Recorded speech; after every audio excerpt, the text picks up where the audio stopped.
Welcome to 77 online tutorial.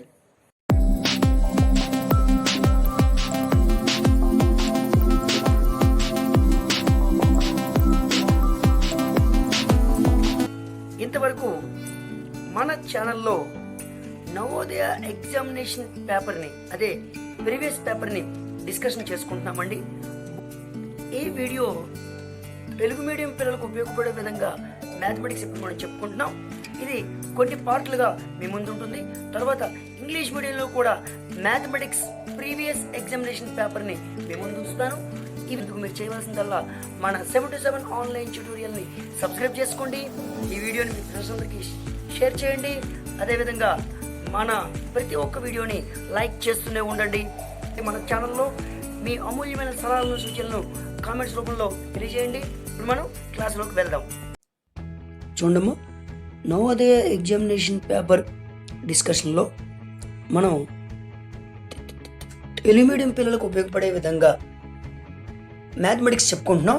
ఇందులో 56వ ప్రశ్న, సంవత్సరానికి ఎంత శాతం సామాన్య వడ్డీకి నిర్దిష్ట మొత్తం 16 సంవత్సరాల్లో రెట్టింపు అవుతుంది అని అన్నారు. అయితే ఇక్కడ మనకు చూడగా కనబడుతున్నది 16 అనే నెంబర్ ఒకటే, కానీ ఇందులో చాలా చాలా విషయాలు దాగి ఉన్నాయి. అయితే మనకు ముందుగా తెలిసిందేంటి? కాలం అండి. ఇక్కడ ఈ టైం కాలం, ఈ కాలం ఎంత అంటే టైం ఈజ్ ఈక్వల్ టు 16 సంవత్సరాలు అని మనం తీసుకుంటాం.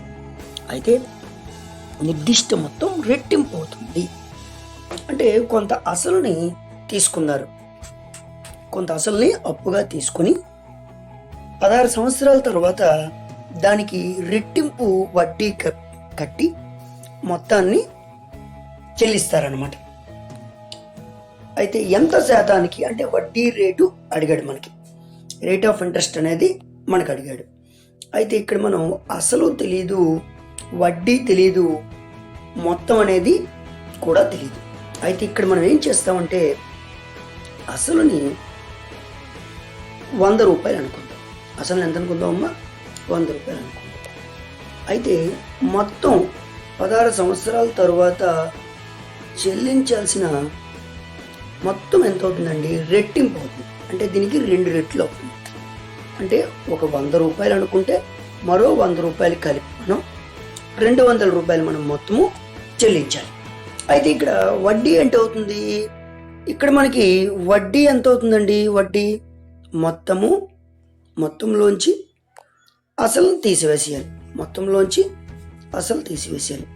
అంటే 200 రూపాయలు అయింది కదండి. 100 రూపాయలు అనుకుంటే అందులోంచి 100 రూపాయలు తీసివేస్తే మనకి వడ్డీ ఎంత వస్తుందండి? 100 రూపాయలు వస్తుందండి. ఓకేనా? అయితే ఇక్కడ కాలం 16 సంవత్సరాలు, అసలు 100 రూపాయలు, వడ్డీ కూడా 100 రూపాయలు. అయితే మనం కనుక్కోవాల్సింది రేట్ ఆఫ్ ఇంట్రెస్ట్ అనేది మనకి తెలియదు, ఇదే కనుక్కుంటాం.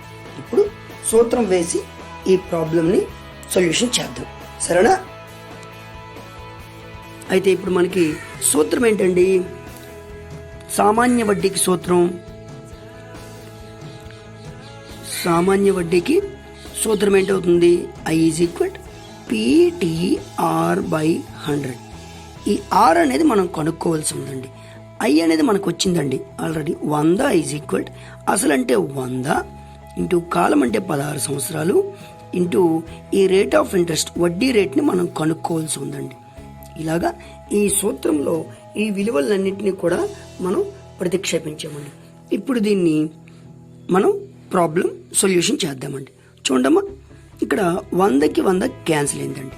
అంటే 100 is equal to 16 into R అండి. అంటే దీన్ని 16 into R is equal to 100 అని రాసుకోవచ్చండి. R is equal to 100/16. దీన్ని మనం సొల్యూషన్ చేస్తే మనకి ఆన్సర్ వస్తుందండి. ఈ రెండు కూడా 4 చేత భాగించబడతాయండి. 4 25ల 100, 4 4ల 16. ఓకేనా? R is equal to 25/4. ఇది అపక్ర భిన్నం కాబట్టి మిశ్రమ భిన్నంలో మార్చినట్లయితే 4 6ల 24, 1 మిగిలిందండి. 6/1/4 అని రాసుకోవచ్చండి.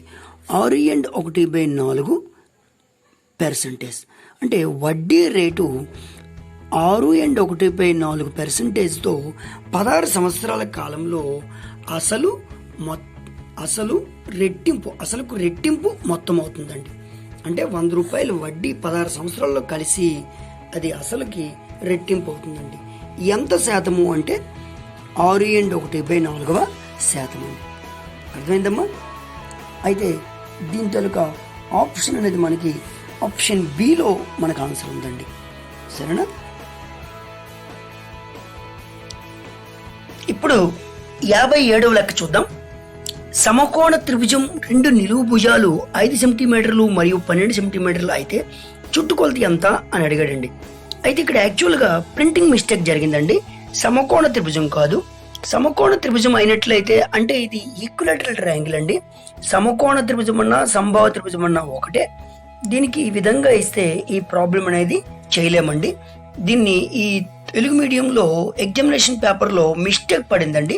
కాబట్టి పిల్లలందరికీ కూడా ఈ ఒక మార్క్ని యాడ్ చేస్తారండి ఎగ్జామినేషన్లో. అయితే ఇక్కడ లంబకోణ త్రిభుజం అని మనం ప్రాబ్లం తీసుకోవాలండి. లంబకోణ త్రిభుజంలో 2 నిలువు భుజాలు 5 సెంటీమీటర్లు మరియు 12 సెంటీమీటర్లు అయితే దాని యొక్క చుట్టుకొలత అడిగాడు. అయితే ఇప్పుడు మనం లంబకోణ త్రిభుజం తీసుకుందామండి. ఇదిగోండి, ఇది లంబకోణ త్రిభుజం. ఈ లంబకోణ త్రిభుజంలో మనకి ఒకటి 5 సెంటీమీటర్లు ఇచ్చాడండి, ఇంకొకటి 12 సెంటీమీటర్లు ఇచ్చాడండి. సరేనా? అయితే దీని చుట్టుకొలత అడిగాడు. అంటే ఈ భుజం కూడా మనకి తెలిస్తే మనం ఈ భుజం కొలత అంటే 5 + 12 ఇది ఈ భుజం తెలిస్తే మనకి ఈ 3 కలిపితే మనకి చుట్టుకొలత అనేది వస్తుందండి. అయితే ఏదైతే ఇవ్వలేదో ఆ భుజాన్ని ఏమంటారంటే ఈ భుజాన్ని ఏమంటారంటే లంబకోణానికి ఎదురుగా ఉండే భుజాన్ని మనం కర్ణం అంటామండి. కర్ణము అంటారండి. ఓకేనా? అయితే ఈ కర్ణం కనుక్కోవాలి. దీన్ని మనం కనుక్కోవాలంటే ఇక్కడ పైథాగరస్ సిద్ధాంతాన్ని ఉపయోగించాలండి. అదేంటంటే కర్ణము స్క్వేర్ ఈజ్ ఈక్వల్ టు భుజము స్క్వేర్ ప్లస్ భుజము స్క్వేర్ అండి. దీన్ని కానీ ఈ సూత్రాన్ని ఉపయోగించి కానీ ఇప్పుడు మనం ఈ కర్ణాన్ని కనుక్కున్నట్లయితే ఈ ఇవ్వని భుజాన్ని కనుక్కున్నట్లయితే మనం ఇచ్చినవి 5 + 12 ప్లస్ ఈ కనుక్కున్నది కలిపితే మనకి ఈ లంబకోణ త్రిభుజం యొక్క చుట్టుకొలత అనేది మనకు వస్తుందండి. అర్థమైందమ్మా? అయితే ఇప్పుడు మన కర్ణం తెలియదు కాబట్టి కర్ణము స్క్వేర్ అని రాసుకుందామండి. ఈజ్ ఈక్వల్ టు భుజము స్క్వేర్ అంటే మొదటి భుజం ఎంత అండి? 5 సెంటీమీటర్లు అండి. కాబట్టి 5 స్క్వేర్ ప్లస్ రెండో భుజం ఎంత అండి? 12 అండి. కాబట్టి 12 స్క్వేర్. 5 స్క్వేర్ అంటే ఎంత బాబు? 25 ప్లస్ 12 స్క్వేర్ అంటే 144. అంటే 5 స్క్వేర్ అంటే అర్థం ఏంటంటే 5 × 5 అండి. 5ను 2 సార్లు రాసుకొని మల్టిప్లికేషన్ చేయాలండి. 5 × 5 = 25 అండి. అదేవిధంగా 12 స్క్వేర్ అంటే 12 × 12. 12ని 2 సార్లు రాసుకొని మల్టిప్లికేషన్ చేయాలి. 12 12 144. ఈ విధంగా ఈ మొత్తం ఎంత అండి? 169 అండి. సరేనా? అయితే ఇక్కడ మనకి కర్ణము స్క్వేర్ ఈజ్ ఈక్వల్ 169. అలాగే స్క్వేర్లో ఉంది కాబట్టి కర్ణము స్క్వేర్లో ఉంది కాబట్టి మనం 169ను కూడా 2 సమాన సంఖ్యల లబ్ధాలుగా రాసుకోవాలండి. 169 2 సమాన సంఖ్యల లబ్ధంగా రాసుకుంటే 13 13ల 169 అండి. 13 × 13 13 13ల 169. కాబట్టి 13 × 13ని 13 స్క్వేర్ అని కూడా మనం రాసుకోవచ్చండి. కాబట్టి ఇక్కడ మనకి కర్ణము square is equal to 13 square అండి. కర్ణము స్క్వేర్ ఈజ్ ఈక్వల్ 13 స్క్వేర్. కాబట్టి ఒక కర్ణం కావాలంటే మనం ఒక 13గా తీసుకుంటాం. అంటే ఈ ఇవ్వని భుజం ఏదైతే ఇవ్వలేదో దాని తల్లి కొలత ఎంతమ్మా? 13 సెంటీమీటర్లు. అయితే మనకి కర్ణం వచ్చింది. ఇది ఆన్సర్ కాదండి. చాలామంది చూసిన వెంటనే పిల్లలందరూ 13 ఉంది కదా అని ఈ 13ని ఇక్కడ టిక్ చేస్తారండి. అలాంటప్పుడు అది రాంగ్ ఆన్సర్ అవుతుందండి. ఎందుకంటే మనం కర్ణం అడగలేదు, మనకి ఏమడిగాడు? చుట్టుకొలత అడిగాడు. చుట్టుకొలత అడిగాడు కాబట్టి ఈ మనం ఇప్పుడు కనుక్కున్న ఈ కర్ణం యొక్క పొడవు అదేవిధంగా వాడిచ్చిన 2 భుజాల పొడవులు మనం కనుక్కుంటే మనకి మొత్తం అనేది వస్తుందండి. సరేనా? అది కనుక్కుంటే చూడండమ్మా ఎంత అయింది ఇది? 3 5 8 8 2 10 30 సెంటీమీటర్లు చుట్టుకొలత అయింది. ఆప్షన్ డి మన ఆన్సర్ అవుతుంది. అర్థమైందా? రైట్. అయితే ఇక్కడ మనం ఉపయోగించవలసిన సిద్ధాంతం ఏంటంటే కర్ణము స్క్వేర్ ఈజ్ ఈక్వల్ టు భుజము స్క్వేర్ ప్లస్ భుజము స్క్వేర్. దీన్ని ఫైదాగర సిద్ధాంతం అంటారు. ఈ సిద్ధాంతం ఉపయోగించి కర్ణం కనుక్కున్నాం. కర్ణం కనుక్కున్న తర్వాత ఈ 13 5 12 ఈ 3 కూడా కలిపిస్తే మనకి 30 సెంటీమీటర్లు చుట్టుకొలత వచ్చింది. అర్థమైందమ్మా? రైట్. చూడమ్మా, ఇప్పుడు 58 లెక్క చూద్దాం. ఇక్కడ మనకి 154 × 18 ఈజ్ ఈక్వల్ 2772 ఇచ్చాడు. ఇచ్చేసి 27.72 డివైడెడ్ బై 1.8 అని ఇచ్చాడు. అంటే ఇక్కడ ఈ మల్టిప్లికేషన్లోనే మన ఆన్సర్ ఉంది. అంటే ఈ రెండు సంఖ్యల లబ్ధం ఏదైతే ఉందో దీనిని ఒక సంఖ్య చేత భాగిస్తే మరో సంఖ్య వస్తుంది. అర్థమైందండి? అంటే ఇక్కడ మనం పాయింట్లతో సంబంధం లేకుండా 27.72ని 18 చేత భాగిస్తే మనకి 154 అనేది వస్తుందండి. ఓకే. అయితే ఇక్కడ మనకి 27.72 1.8 సరేనా? ఈ డివైడెడ్ బై చేసేటప్పుడు ఏం చేయాలంటే లవంలో ఉండే దశాంశ స్థానాలు ఎన్ని ఉన్నాయో చూడండి, 2 దశాంశ స్థానాలు ఉన్నాయి. అందులోంచి హారంలో ఉండే దశాంశ స్థానాలను తీసివేయాలి. అంటే భాగించేటప్పుడు లవంలో ఉండే దశాంశ స్థానాల్లోంచి హారంలో ఉండే దశాంశ స్థానాన్ని తీసివేస్తే మనకి ఫలితంగా వచ్చే దశాంశ స్థానం అన్నమాట. ఒక దశాంశ స్థానం అంటే 15.4 అనేది మన ఆన్సర్ అవుతుంది. అదే లబ్ధమయ్యేటప్పుడు గుణించేటప్పుడు ఆ రెండు సంఖ్యల్లో ఉండే దశాంశ స్థానాలను మొత్తం చేయాలి. అర్థమైందమ్మా? అదే భాగించేటప్పుడు తీసివేయాలి. ఈ విధంగా ఇక్కడ మనకి రెండు సంఖ్యల లబ్ధము ఏదైతే ఉందో దానిని ఒక సంఖ్య చేత భాగిస్తే మరో సంఖ్య వస్తుందనే లాజిక్ అనేది అందరికీ తెలుసు. ఇక్కడ అదే ఆన్సర్లు ఉన్నాయండి, అన్నీ కూడా 154లే ఉన్నాయి. కానీ దశాంశ స్థానాన్ని మాత్రం జాగ్రత్తగా చూసుకొని ఈ ఆన్సర్ అనేది చేయవలసి ఉంటుందండి. ఓకేనమ్మా? రైట్. థ్యాంక్ యూ అండి. తర్వాత ప్రశ్నలోకి వెళ్దాం. చూడటం ఇక్కడ 59వ ప్రశ్న. 59వ ప్రశ్న సరాసరి యావరేజ్కి సంబంధించిందండి. ఒక క్రికెట్ ఆటగాడు 24 ఇన్నింగ్స్లో సరాసరి 28 పరుగులు చేశాడు. అతని సరాసరి పరుగులు 29 కావడానికి 55వ ఇన్నింగ్స్లో ఎన్ని పరుగులు తీయాలి? అయితే ఈ ప్రాబ్లంని చూద్దాం.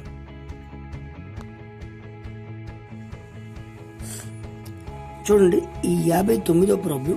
ఒక క్రికెట్ ఆటగాడు 24 ఇన్నింగ్స్లో సరాసరి 28 పరుగులు చేశాడు. అంటే 24 ఇన్నింగ్స్ సరాసరి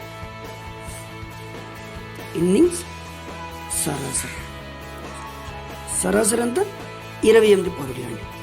అంటే సరాసరి అంటే రాసుల మొత్తం బై రాసుల సంఖ్య అండి. అంటే 24 ఇన్నింగ్స్ మొత్తము బై ఎన్ని ఇన్నింగ్స్ ఇవి? 24 ఇన్నింగ్స్ అనమాట. ఈజ్ ఈక్వల్ టు 28 అండి. అర్థమైంది అది? ఇప్పుడు మనకి మొత్తం తెలియాలంటే ఏం చేయాలండి? 24 ఇన్నింగ్స్ మొత్తము కావాలి అంటే ఈ 24 అనేది ఈ మొత్తాన్ని భాగిస్తున్నది. కాబట్టి 24 ఈజ్ ఈక్వల్ టు అవతలకు మనం పంపించినట్లయితే అది మల్టిప్లికేషన్ చేస్తుంది, గుణకారం చేస్తుందండి. అర్థమైందమ్మా? ఇది గుణకారం చేస్తుంది. దీనిని 28ని ఈ 24 గుణకారం చేస్తుంది. ఇక్కడ భాగిస్తున్నది కాబట్టి ఈజ్ ఈక్వల్ టు అవతలకు పట్టుకెళ్ళి మల్టిప్లికేషన్ చేయాలండి. అయితే 24 ఇన్నింగ్స్ మొత్తం 24 ఇన్నింగ్స్ టోటల్ ఇక్కడ వస్తుందండి. ఈ మొత్తం అనేది 28 × 24 ఇది మనం చేసినట్లయితే 672 అనేది వస్తుందండి. ఇది ఒకసారి చూద్దాం. 28 × 24 4 8 32 4 2 8 8 3 11 అలాగే 2 8 16 2 4 5 చూడండి 672. ఇది మనకి 24 ఇన్నింగ్స్ మొత్తము 672. తర్వాత అయితే ఇప్పుడు అతని సరాసరి పరుగులు 29 అవ్వడానికి 25వ ఇన్నింగ్స్లో ఎన్ని పరుగులు చేశాడు అనేది మన సమస్య. అంటే ఇక్కడ మనం ఏం చేస్తామంటే 24 ఇన్నింగ్స్ మొత్తానికి ఈ మొత్తానికి 25వ ఇన్నింగ్లో పరుగులు ఎన్ని పరుగులు చేశాడు, 25వ దాంట్లో ఎన్ని పరుగులు చేశాడు అనేది మనం కలిపినట్లయితే మొత్తం ఇక్కడ 24 రాసులు ఉన్నాయి. ఇక్కడ 25వ రాశిని మనం కలుపుతాం. ఈ 25 ఇన్నింగ్స్లో ఎన్ని పరుగులు చేశాడో మనకు తెలియదు. అది ఇక్కడ మనం యాడ్ చేస్తున్నాం. యాడ్ చేస్తే మొత్తం ఎన్ని రాసులు అయినట్టు, 25 రాసులు అయినట్టు. అంటే 24 ఇన్నింగ్స్ మొత్తము మరియు 25వ ఇన్నింగ్స్లో చేసిన పరుగులు, అంటే 24 సార్లు చేసిన మొత్తం పరుగులు దానికి 25వ ఇన్నింగ్లో చేసిన పరుగులు కలిపినట్లయితే మనకి ఈ టోటల్ వస్తుంది. ఇవి ఎన్ని రాసులు అవుతాయి? ఇది 24 రాసులు, ఇది 25 రాశి, మొత్తం 25 రాసులు అవుతాయి. అయితే సరాసరి ఎంత అవ్వాలని ఇచ్చాడు? సరాసరి 29 అవ్వాలని, 29 కావడానికి అని అడిగాడు కాబట్టి, మనకి ఇచ్చాడు కాబట్టి 29 సరాసరి అవ్వాలి. ఇది ఇక్కడి నుంచి మనం ఈ మొత్తం ఎంతో మనకు తెలుసమ్మా. ఈ మొత్తం ఎంతో మనకు తెలుసు. దీన్ని బట్టి దీన్ని సాధిద్దామండి. 24 ఇన్నింగ్స్ మొత్తం ఎంత? 672. అంటే 672 ప్లస్ 25వ ఇన్నింగ్లో చేసిన పరుగులు, 25వ ఇన్నింగ్ బై 25 ఈజ్ ఈక్వల్ 29. ఇంతకు ముందు చేసినట్టుగానే ఈ 24 ఇక్కడ భాగిస్తున్నది కాబట్టి ఈజ్ ఈక్వల్ టు అవతలకు పంపిస్తే గుణిస్తామండి. అదేవిధంగా 672 ప్లస్ 25వ ఇన్నింగ్ ఇది మనకు కావాలి అంటే ఇది భాగిస్తున్నది కాబట్టి అవతలకు వెళ్ళి 25 చేత మల్టిప్లికేషన్ గుణకారం అనేది చేస్తామండి. అదే ఇప్పుడు 29 × 25ని ఇప్పుడు మనం చూద్దాం. చూడండి, 29 × 25, 5 9 45, 5 2 14 14 అయిపోయిందా? అయితే 2 9 18, 2 4 5 చేస్తే 725 మొత్తం అండి. అయితే ఏమైంది? 24 ఇన్నింగ్స్ మొత్తం అంటే అది ఎంత మనకి? 672 ప్లస్ 25వ ఇన్నింగ్ ఈజ్ ఈక్వల్ టు ఎంత వచ్చింది మనకి? అంటే ఈ రెండింటి లబ్ధం అండి. 29 × 25 ఎంత? 725. సరేనా? అయితే ఇప్పుడు మనకి చూడండి 25వ ఇన్నింగ్ మనకు కావాలి అంటే, ఇన్నింగ్లో చేసిన పరుగులు మనకు కావాలంటే చూడండి ఇది ప్లస్ చేస్తున్నది అంటే సంకలనం చేస్తున్నది. ఈజ్ ఈక్వల్ టు అవతలకి వెళ్తే అది వ్యవకలనం చేస్తుందండి. మైనస్ 672 అంటే 725లోంచి 672ని మనం తీసివేస్తామండి. తీసివేస్తే 3, ఇది 12 లేకపోతే 5, 53 పరుగులండి. అంటే ఆ వ్యక్తి 25వ ఇన్నింగ్లో చేసిన పరుగులు అంటే 53. సరేనా? అర్థమైందండి?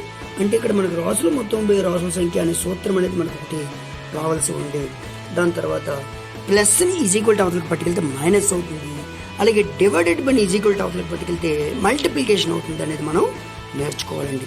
కూడికి అవతలకి వెళ్తే తీసివేత అవుతుంది, భాగారం ఈజ్ ఈక్వల్ టు అవతలకి వెళ్తే గుణకారం అవుతుందండి.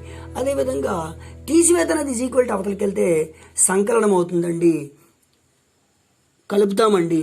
అదేవిధంగా గుణకారం ఈజ్ ఈక్వల్ టు అవతలకి వెళ్తే భాగారం చేస్తామండి. అర్థమైందమ్మా? ఈ విధంగా ఈ ప్రాబ్లంని చేయొచ్చు. చూడమ్మా, చివరిగా 60వ ప్రశ్న. నవోదయ మ్యాథమెటిక్స్లో మొత్తం మ్యాథ్స్ విభాగంలో 20 ప్రశ్నలు వస్తాయి. 20 ప్రశ్నల్ని మనం ఇప్పుడు డిస్కస్ చేసుకున్నాం. ఆఖరి ప్రశ్న అండి, 60వ ప్రశ్న. ఒక బడిలో 3/5 వంతు మగపిల్లలు ఉన్నారు. కాగా ఆ బడిలో 800 మంది అమ్మాయిలు ఉన్నారు. అయితే అబ్బాయిల సంఖ్య ఎంత? అయితే ఇందులో మనకి ఎవరి వంతు ఇచ్చాడు అంటే మగపిల్లలు ఎంత భాగం ఉన్నారో ఇచ్చాడండి. అమ్మాయిలు అదే ఆడపిల్లల యొక్క సంఖ్య ఇచ్చాడండి. అంటే ఇక్కడ మనకి ఈ రెండింటిని మనం ఏం చేయలేమండి. కాబట్టి మగపిల్లల సంఖ్య మనకు తెలియదు, భాగం ఉంది. అలాగే ఆడపిల్లల భాగం తెలీదు, సంఖ్య ఉంది. కాబట్టి ఇప్పుడు మనం ఆడపిల్లల భాగాన్ని కనుక్కుందామండి. అంటే ఒక వ్యవస్థలో కొంత భాగం మగపిల్లలు ఉంటే మిగిలిన భాగం అనేది ఆడపిల్లలు ఉంటారండి. అదేవిధంగా మనం ఇక్కడ మొత్తాన్ని ఒకటి అనుకున్నామండి, ఒకటి అవుతుందండి. ఎప్పుడైనా సరే కొంత భాగం ఒక విభాగం అయితే మరొక విభాగం ఒకటిలోంచి తీసివేస్తే మరొక విభాగం వస్తుందండి.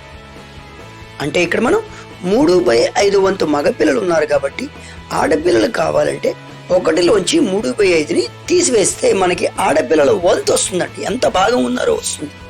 కాబట్టి 1 - 3/5ని మనం చేసినట్లయితే మనకి ఆడపిల్లలు ఎంతమంది ఉన్నారో వస్తారండి.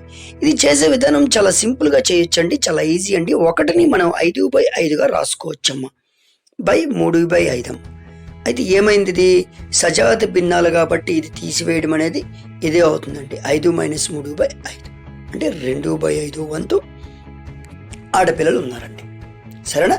అయితే మొత్తాన్ని మనం ఇక్కడ ఎక్స్ అనుకోవాలండి. మొత్తాన్ని ఎక్స్ అనుకోవాలి. మొత్తం పిల్లలు ఆ పాఠశాలలో ఉండే మొత్తం పిల్లల్ని మనం ఎక్స్ అనుకున్నామండి. ఆ పాఠశాలలో ఉండే మొత్తం పిల్లలు ఎంతమంది ఉన్నారు అంటే దాన్ని మనం ఎక్స్ అనుకోవాలండి. ఇందులో అమ్మాయిల శాతం, అమ్మాయిల భాగం ఎంత అండి? అమ్మాయిల భాగం ఎంత వచ్చింది? ఇప్పుడు మనకి 2/5 వచ్చిందండి. అయితే అమ్మాయిల సంఖ్య ఇచ్చాడు, 800 అనేది అమ్మాయిల సంఖ్య అనేది ఇవ్వడం జరిగింది. అయితే ఈ మొత్తములో 2/5 వంతు మంది అమ్మాయిలు ఉంటారు. అర్థమైందమ్మా? మనం ఇప్పుడు ఈ సమస్యని సాధించినట్లయితే మనకి ఈ ఎక్స్ మొత్తం పిల్లలు వస్తారండి. ఇక్కడ మొత్తం పిల్లలు వస్తారు. ఎక్స్ అంటే మనం మొత్తం అనుకున్నాం కదా, మొత్తం పిల్లలు వస్తారండి. ఆ మొత్తం పిల్లల్లోంచి మళ్ళీ అమ్మాయిలను తీసివేస్తే అబ్బాయిలు వస్తారండి. ఈ విధంగా ఈ లెక్కను చేయవలసి ఉంటుందండి. అయితే చూడండి, ఇక్కడ 3/5 వంతు మంది మగపిల్లలు ఉన్నారు అంటే అందులో అమ్మాయిల సంఖ్య ఇచ్చాడండి. అమ్మాయిల సంఖ్య ఇచ్చాడు కాబట్టి ఇప్పుడు మనం ఈ మొత్తాన్ని కనుక్కుంటున్నామండి. ఎలాగ చూడండి ఒకసారి. X into 2/5 is equal to 800 అండి. సరేనా? ఈ భిన్నాన్ని ఈజ్ ఈక్వల్ టు అవతలకు మనం పంపించినట్లయితే ఆ భిన్నము వ్యుత్క్రమం అవుతుందండి. దాని రెసిప్రోకల్ అవుతుంది. అనగా లవము హారముగాను, హారము లవముగాను మారుతుందండి. అంటే 800 అక్కడ ఉంది, ఇలా అర్థం చేసుకోవచ్చు. లేదా ఇంటూ ఈజ్ ఈక్వల్ టు అవతలకి వెళ్తే డివైడ్ బై అవుతుంది కదా, ఇలా అయినా చేయొచ్చండి. ఇంటూని ఈజ్ ఈక్వల్ టు అవతలకి మనం ట్రాన్స్పోజ్ చేస్తే డివైడ్ బై అవుతుందండి. ఇప్పుడు లెక్క చేయండి. 800 ఇంటూ 2/5 ఉంది కదా, ఇది 5/2 అవుతుందండి. సరేనా? రైట్. ఇప్పుడు మనం 2 × 2 2 400 400 800 400 ఇంటూ 5 4 5 20 2000 అండి. సరేనా? అయితే ఇప్పుడు మనకు వచ్చిన మొత్తం పిల్లలు ఎంతమంది అండి? మొత్తం పిల్లలు ఎంతమంది వచ్చారు? మనకి ఇక్కడ 2000 మంది వచ్చారండి. ఎక్స్ అంటే మొత్తం పిల్లలే కదా, మొత్తం పిల్లలు. అయితే అమ్మాయిలు ఎంతమంది అండి? 800. 2000లో 800 మంది తీస్తే అబ్బాయిలు ఎంతమంది అవుతారండి? 1200 మంది ఉంటారండి. అబ్బాయిలు ఎంతమంది ఉంటారు? 1200 మంది ఉంటారు. ఆప్షన్ సి అనేది రైట్ ఆన్సర్ అండి. ఈ విధంగా మనం మ్యాథమెటిక్స్ పేపర్ డిస్కషన్ చేసామండి. ఈ వీడియోస్ అన్ని చూస్తూ మరిన్ని లెక్కలు ప్రాక్టీస్ చేయండి. తరువాత మన 7 to 7 ఆన్లైన్ ట్యుటోరియల్లో అప్లోడ్ అవుతున్న చాప్టర్ వైజ్ అనాలిసిస్ కూడా, ఇంకా త్వరలో విడుదల కాబోతున్న అన్ని వీడియోలను కూడా మీరు చూస్తూ ఉండండి. ఇదివరకు రిలీజ్ అయిన వీడియోలన్నింటినీ జాగ్రత్తగా నేర్చుకొని నోట్స్ రాసుకొని ప్రిపేర్ అవ్వండి. All the best. 7 to 7 online tutorial. మన వీడియోలన్నింటినీ లైక్ చేయండి, మీ ఫ్రెండ్స్ అందరికీ షేర్ చేయండి. మన 7 to 7 ఆన్లైన్ ట్యుటోరియల్ సబ్స్క్రైబ్ చేసుకోండి. Thank you very much.